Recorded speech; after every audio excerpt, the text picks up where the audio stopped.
Hello everyone, I welcome you all to our channel Commerce Gyan forward by Wings एकोडान। I hope आपकी preparation जो है वो बहुत अच्छी चल रही होंगी सीयूटी के लिए। और आज हम लोग वैसे ही सीयूटी के प्रीवियस ईयर क्वेश्चंस लेके आए हैं। जैसे बोलते हैं कुछ भी कि कोई भी एग्ज़ाम देने से पहले हमें प्रीवियस ईयर लेक्चर ज़रूर सॉल्व करने चाहिए, प्रीवियस ईयर क्वेश्चंस देखने चाहिए। जैसे आप लोग बोर्ड एग्जाम देने जाते हो तो फर्स्ट आप लोग क्या करते हो, प्रीवियस ईयर क्वेश्चंस देखते हो कि यार वो वाले क्वेश्चंस हमें आते थे या नहीं आते थे। इन द सेम वे हम लोग business study which is your BSc subject, उसके हम लोग प्रीवियस ईयर कुछ 10 क्वेश्चंस लेके आए हैं एग्ज़ाम के, सो दैट आपको पता चल सके कि एग्ज़ाम जो था लास्ट ईयर कैसा आया था। Are you able to solve that questions और नॉट। So let's start. पहला क्वेश्चन है, find the correct sequence of needs as given by Maslow in the need hierarchy theory. ये जो मैस्लो नीड हायरार्की थ्योरी थी ये बहुत important topic था, और ये जो टॉपिक है ये आता है एग्जाम में कि मैस्लो की हायरार्की नीड लिखो। अगर हम लोग मैस्लो की हायरार्की नीड से एक बार देखें कि मैस्लो हायरार्की नीड स्टार्ट कैसे होती थी, सबसे पहले हमारे पास आता था साइकोलॉजिकल नीड, ठीक है, फिजियोलॉजिकल नीड, फिजियोलॉजिकल नीड सबसे पहला था फिजियोलॉजिकल नीड्स। देन हमारे पास था सेफ्टी नीड, सेफ्टी नीड के पास था लव एंड बिलोंगिंगनेस नीड,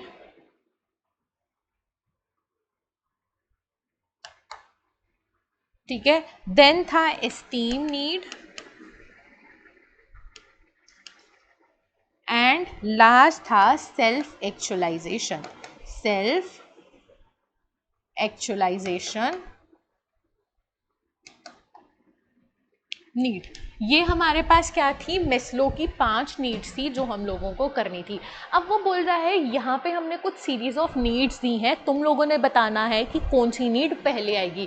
यहाँ पे फिजियोलॉजिकल नीड नहीं है तो इसको क्रॉस कर दो। सेफ्टी नीड है सेकंड नंबर पे, मतलब इन चारों में से सबसे पहली नीड कौन सी आएगी मेरे पास, सेफ्टी नीड। देन है love and belongingness need, belongingness need आ जाएगी यहाँ पे सेकंड नंबर पे। एस्टीम नीड आएगी थर्ड पे, सेल्फ एक्चुअलाइजेशन नीड आएगी फोर्थ में। तो सीक्वेंस कैसी चल रही है मेरे पास, पहले आ रहा है बी, देन आ रहा है ए, देन आ रहा है डी, देन आ रहा है सी। अब इसमें से ऑप्शन कौन सा है, B A D C, option number third is your answer. So आप लोगों को मैस्लो की अगर नीड हायरार्की थ्योरी पता थी तो तुम लोग ये क्वेश्चन मजे से करके ले जा सकते थे, इसमें कोई टेंशन की बात थी ही नहीं, ठीक है।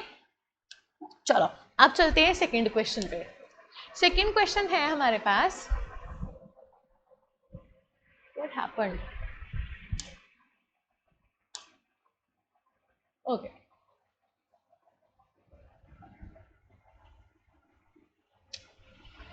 ओके, यहाँ पे सेकंड क्वेश्चन है हमारे पास।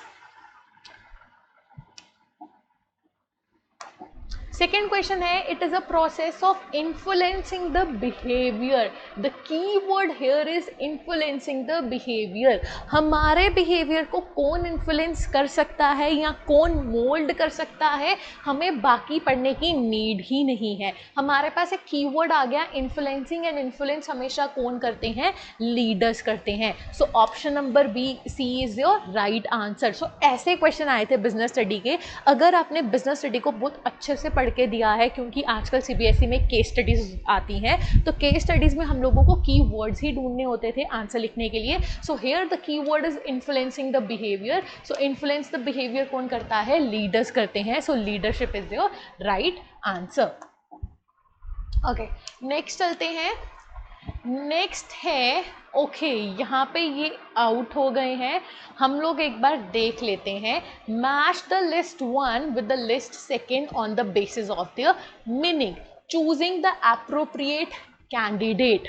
इसका मतलब क्या होता है, जब भी हम लोग किसी पर्सन को चूज करते हैं, देन यहाँ पे ऑप्शंस नहीं है, आप लोग क्या करो, ए का जो आंसर है वो लिखो, बी का जो आंसर है वो लिखो, ठीक है, एक बार देख लेते हैं, ऑप्शंस ये छोड़ देते हैं क्योंकि यहाँ से दो वर्ड्स मिसिंग हैं। तो तुम लोग क्या करो, चूजिंग द अप्रोप्रिएट कैंडिडेट को क्या बोलते हैं? Candidate is given introduction to the superior orientation, learning the skill related to job, searching for prospective employees. तो तुम लोगों का ये टास्क है, ये जो चार ऑप्शंस हैं इनके आगे सामने मीनिंग्स लिख डालो, सो दैट तुम लोगों को पता हो कि इसका मतलब क्या है। यहाँ पे क्वेश्चन मिसिंग है तो हम लोग इस क्वेश्चन को कैंसल आउट करते हैं। ठीक है, move on to the fourth question.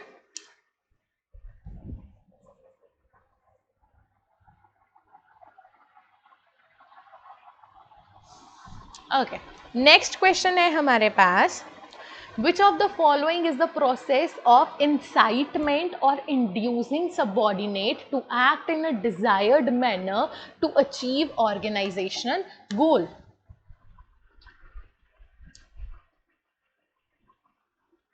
ठीक है, वो बोल रहा है जैसे सी, हमारे पास लीडरशिप का एक वर्ड होता है, लीडरशिप को हम लोग बोलते हैं इन्फ्लुएंस करना। इन्फ्लुएंस करना, जहां पे भी इन्फ्लुएंसिंग द बिहेवियर होगा वो हमेशा लीडरशिप के साथ कंसर्न होगा। और जहां पे हमारे पास इंसाइटमेंट और इंड्यूसिंग वर्ड लिखा होगा, inducing, that is always concerned with your motivation. So कुछ कुछ कीवर्ड्स तो बहुत इंपॉर्टेंट है कि कौन सा वर्ड किसके साथ जा रहा है। ठीक है, move on to the fifth question. Which of the following is not delimitation of controlling? What is controlling? Controlling क्या होता है? Controlling is the process, एक शॉर्ट में पढ़ते हैं। कंट्रोलिंग क्या प्रोसेस होता है कि हम लोगों ने कुछ चीज़ प्लान की थी कि लाइक हम लोग इस महीने 100 शर्ट्स बनाएंगे। ठीक है, at the end of this month हम लोग देखते हैं कि हम लोग ये टारगेट अचीव कर पाए हैं। अगर ये टारगेट अचीव नहीं हुआ है तो what are the main reason of not fulfilling this target, उसमें हम लोग ये देखते हैं। सो कंट्रोलिंग एक ऐसा प्रोसेस होता है जिसमें हम लोग देखते हैं कि जो हम लोगों ने प्लान किया था कि वो प्लान हमारा सक्सेसफुल हुआ है या नहीं हुआ है।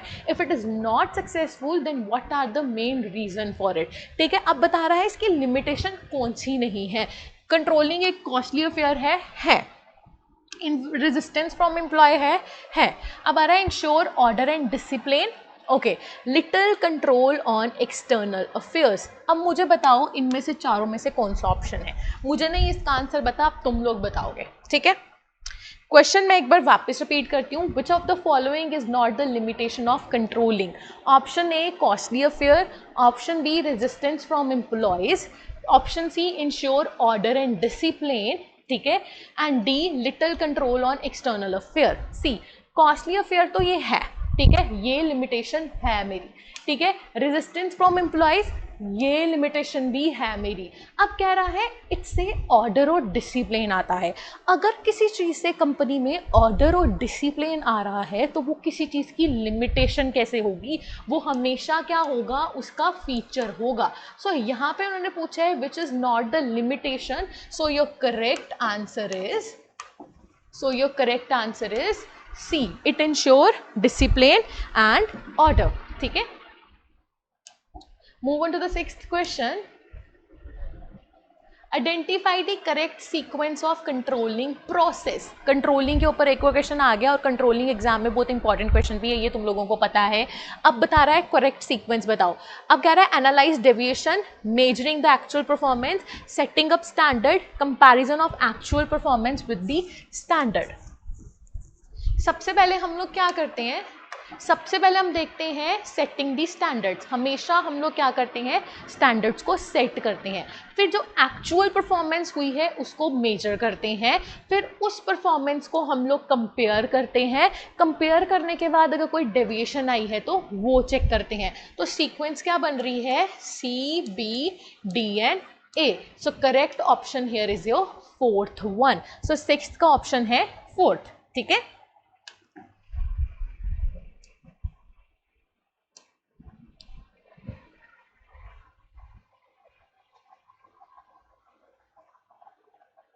ओके, नेक्स्ट है only 5% increase in labour cost may be more troublesome than a 15% increase in postal charges. Identify the concept. There is a critical point control. Concept कौन सा हुआ है? Critical point control. इस क्वेश्चन को देख लेना एक बार वापस, इसके स्टडी पॉइंट्स याद कर लेना. ठीक है, हम चलते हैं नेक्स्ट पे. Okay, identify the function performed by financial market from the following statement. You have to identify the function that was performed here.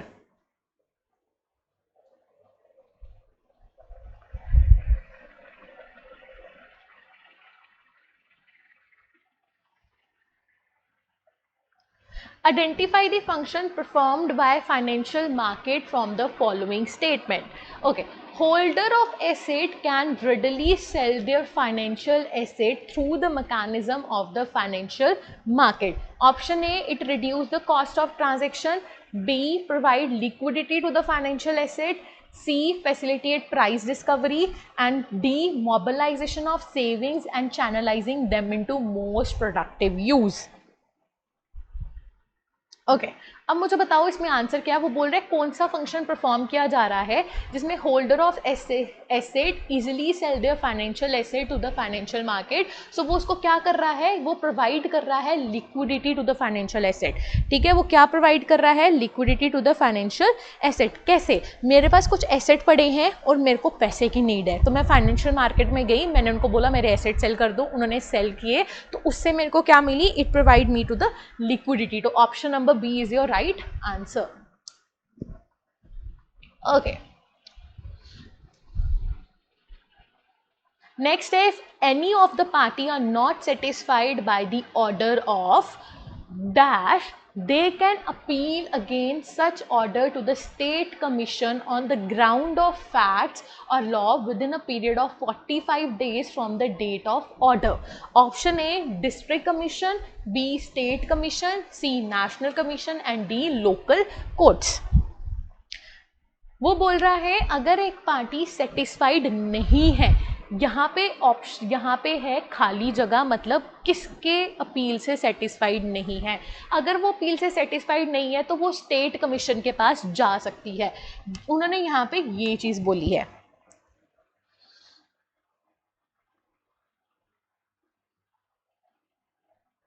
If any of the party is not satisfied by the order of, they can appeal against such order to the state commission on the ground of law within a period of 45 days from the date of order. Option A, district commission, and option B is your local court. ठीक है, अब आप बोलोगे कि मैंने बीच के दो options क्यों नहीं बोले. सी, हम लोग अपील कहाँ कर रहे हैं? स्टेट कमीशन के पास कर रहे हैं. हम लोग स्टेट कमीशन के पास कर रहे हैं, तो हम लोग नेशनल कमीशन की अपील तो स्टेट कमीशन के पास नहीं करेंगे, ये तो कैंसिल हो गया. सो स्टेट कमीशन के पास अपील कर रहे हैं, तो स्टेट कमीशन से हम लोग डिससेटिस्फाइड तो नहीं हो सकते, ना ही नेशनल कमीशन से हो सकते हैं. तो ऑप्शन मेरे पास बचते हैं डिस्ट्रिक्ट और the local court. So option आएगा डिस्ट्रिक्ट वाला. डिस्ट्रिक्ट से अगर I am not satisfied then I can move on to the state commission, and then if you not satisfied with state I can move on to the national commission. ठीक है,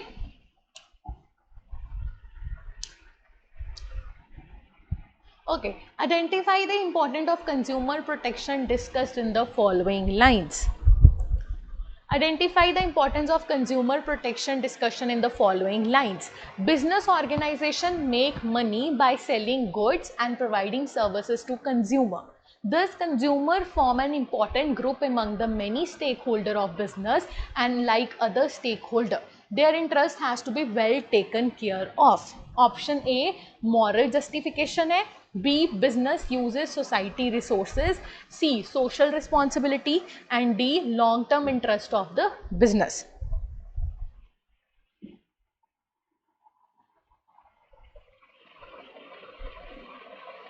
चलो बताओ answer. सो इसका answer आएगा social responsibility. Identify the consumer right. The consumer has the freedom to assess variety of product at competitive pieces.